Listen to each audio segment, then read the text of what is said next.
مجلس کۆمبوونا ژنان ئا زەنوبیا li min bicê bi daxuyaniyekê hedefgirtina siyasetmedar û çalakvana siyasî Firyal Xalid şermezar kirin. Bi dehan endamên Kombûna Jinan a Zenûbiya, siyasetmedarên herêmê û jinên min bicê lê pêşiya avahiya rêveberiya sivîl a demokratîk a li min bicê tevlî daxuyaniyê bûn.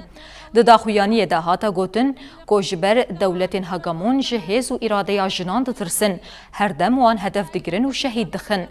Jinên min bicê di dawiya daxuyaniyê de bang li hêzên herêmî û dewletên navnetewî kir ku helwestê nîşan bidin û berpirsyariyên xwe pêk bînin. Jinên min bicê her wiha gotin ku ew weke jin ew ê tekoşîna azadiyê xurt bikin, mezin bikin û xaka xwe bikin warê azadiyê.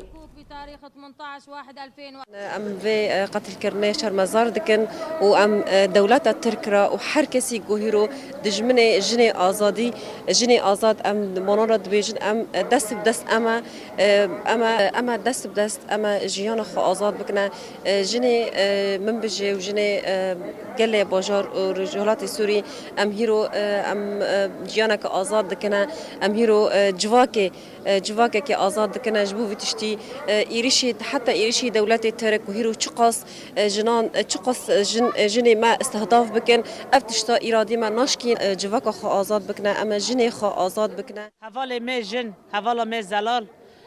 گوهیرو به دست ایسان خونخوار به دست ایسان گمار هاتا شهید کرن ام وی رهیرو شرمزار دکن ام دبان دنیایش دکن ام دبیجن